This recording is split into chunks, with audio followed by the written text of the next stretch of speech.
যেখানেই মানুষের বিপন্ন হওয়ার শঙ্কা রয়েছে সেখানেই পাহারাদারের ভূমিকা পালনের আহ্বান জানিয়েছেন জামায়াতে ইসলামীর আমির ডাক্তার শফিকুর রহমান। মঙ্গলবার দুপুরে রাজধানীর মগবাজারের দলের কেন্দ্রীয় কার্যালয়ে আয়োজিত এক সংবাদ সম্মেলনে তিনি এ আহ্বান জানান।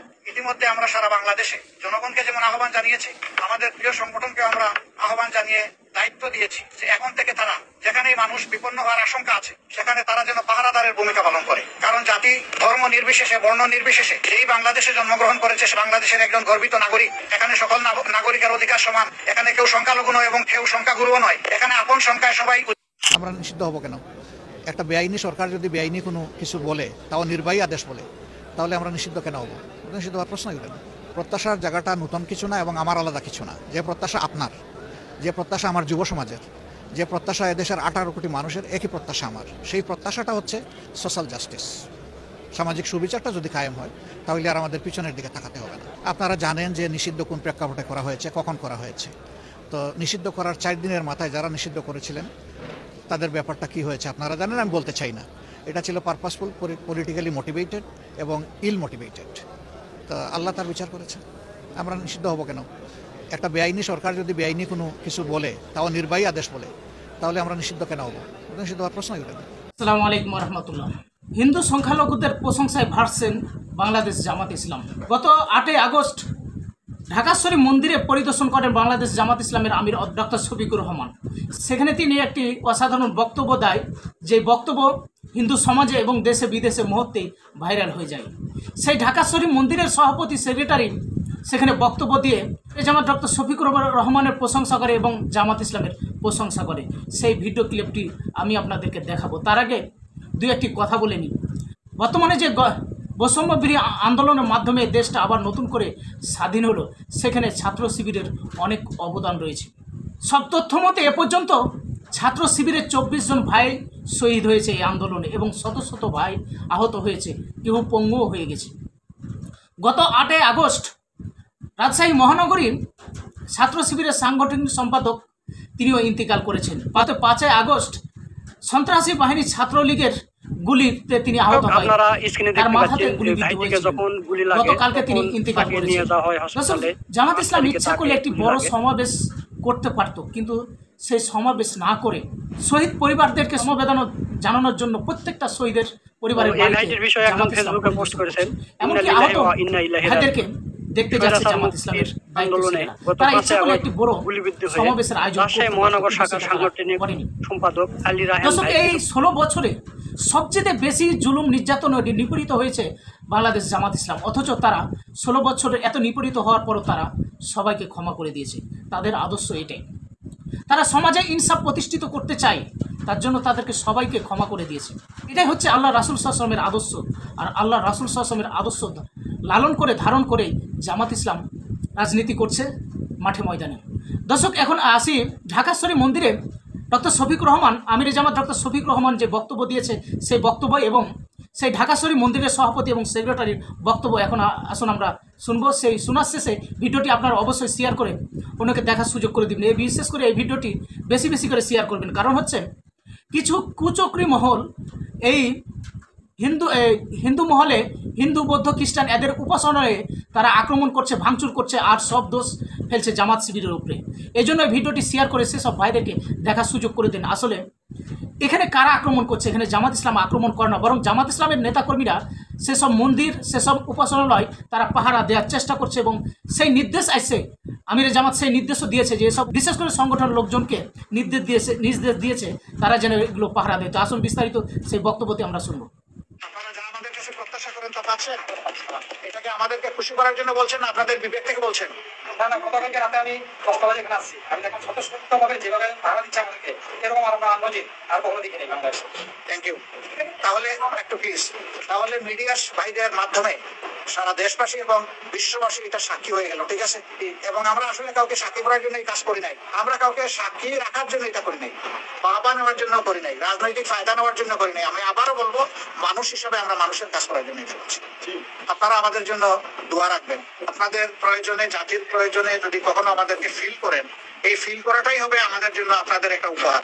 তখন যেন আপনাদের এই ফিলিং এর এই প্রত্যাশার সাড়াটা আমরা ঠিক মতো দিতে পারি, আমাদের জন্য আপনারা দোয়া করবেন। এবং আরেকটা কথা আমি ভেরি ভেরি ক্লিয়ারলি বলছি, বাংলাদেশের কোনো জায়গায় জামাতে ইসলামী অথবা ছাত্র সংগঠনের আমাদের সাথে যারা কাজ করে, যদি কোথাও আপনারা দেখেন যে কোনো মানুষ আমাদের এই আউটলুকের বাইরে, দৃষ্টিভঙ্গির বাইরে গিয়ে কোনো অপকর্ম করছে, তাহলে সে একজন দুর্বৃত্ত। আপনারা আমাদেরকে নির্দিষ্টভাবে বলবেন এবং তাকে আমরা কি করি আপনারা সেটাও জানবেন। আমাদের নামে কে কি বললো এটাকে আমরা বদার করি না, আমরা বদার করি আমাদের বিবেককে। আমার বিবেক কি সাক্ষী দিচ্ছে আমি কি সঠিক পথে আসি না আমি বেঠিক পথে। যদি সঠিক পথে থাকি তাহলে পরিবেশও সাক্ষী দিবে, মানুষও সাক্ষী দিবে। আমরা আপনাদের সহযোগিতা চাইতে এসেছি বিশেষভাবে এই পরিস্থিতিতে একটা ব্যাপারে, যে কোনো দুর্বৃত্ত কোথাও আমাদের নামে, আমাদের লেবেল, আমাদের ব্যানার, আমাদের স্লোগান ব্যবহার করে এরকম কাজ করছে কিনা, যদি আপনারা মানে এরকম কিছু আপনাদের কাছে থাকে সারা বাংলাদেশের যেখানেই, আপনারা আমাদেরকে একটু সাহায্য করুন এই তথ্য দিয়ে। আমরা কথা দিচ্ছি যে আমরা কোনো দুর্বৃত্তকে প্রশ্রয় তো দিবই না, এই অপকর্মের জন্য তার পাওনা আমরা সঞ্চয় দিব থাকবো।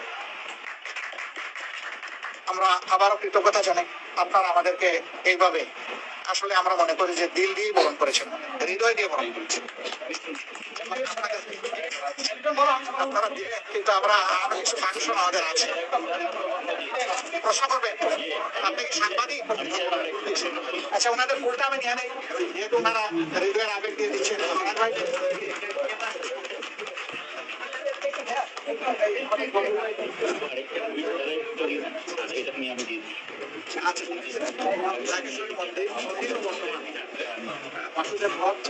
লেখক এবং সাংবাদিক,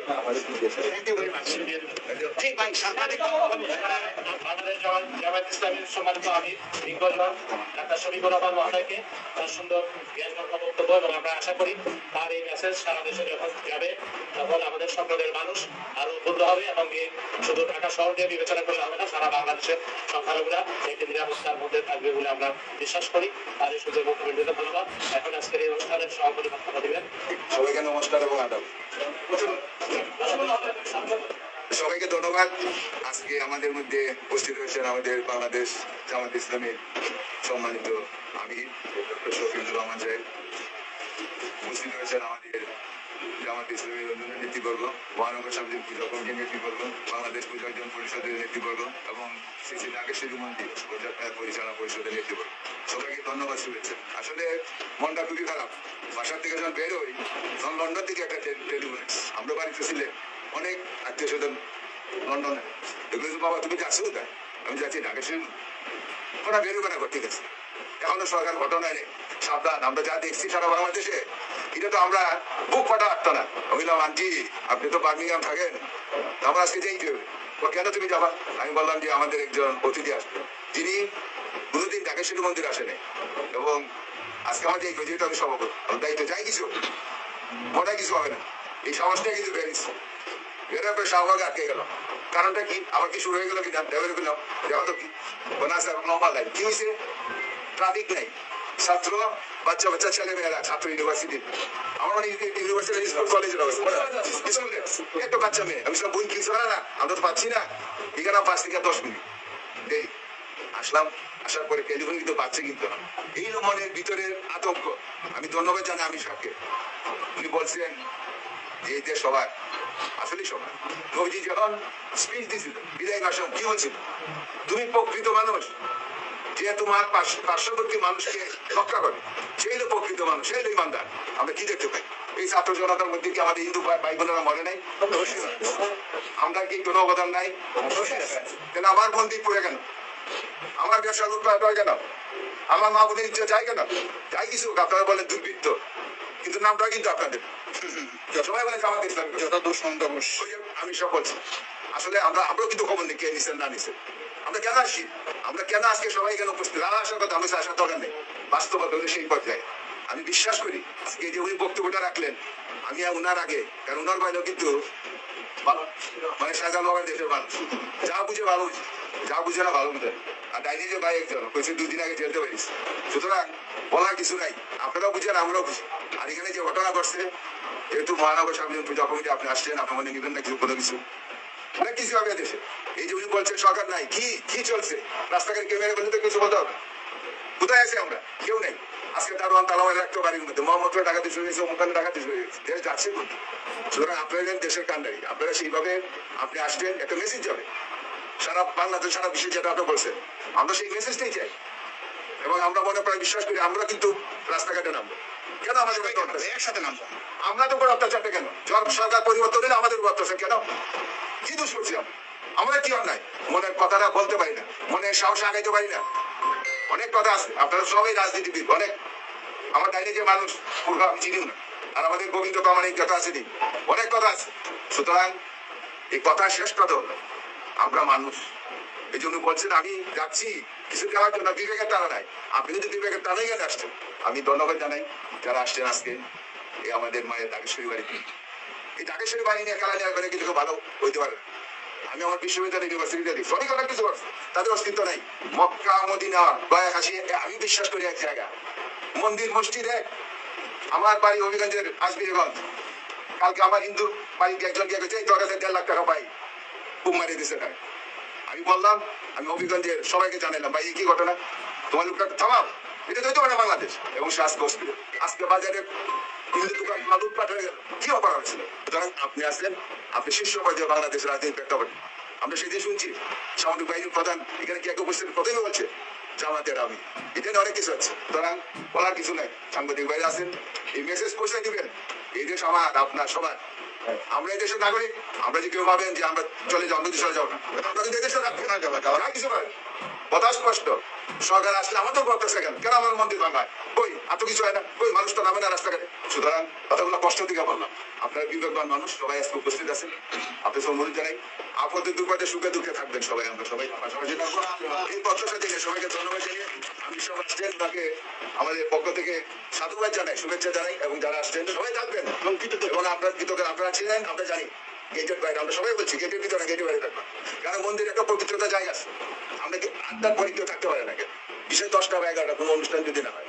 সুতরাং যারা ছিলেন, বর্তমানে আছেন, কমিটি ছাড়া এবং আমার রাজনীতির নেতৃবৃন্দ, বিএনপি এখানে ছিল, সবাই ছিল। সুতরাং আমি সবাই ধন্যবাদ জানিয়ে আজকে আমি সব আসছেন, এই জন্য ওনাকে কৃতজ্ঞতা জানিয়ে আর সাংবাদিক ভাইয়েরা আসছেন, সবাইকে অভিনন্দন জানিয়ে আজকের এই সভা সমাপ্তি।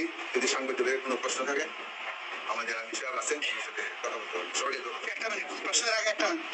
আপনারা সবাই জায়গায় তো বললাম, এই দায়ের ভাই 2 দিন আগে ধন্যবাদ সবাই দিলাম ভাই, সবাইকে ধন্যবাদ।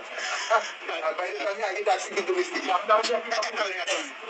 দাদাকে একটা অনুরোধ করবো, দাদাকে না আমাদের সবাইকে, আমি সহ আমাদের সবাইকে, আমরা যেন সাহস করে সাদাকে সাদা বলতে পারি, কালোকে কালো।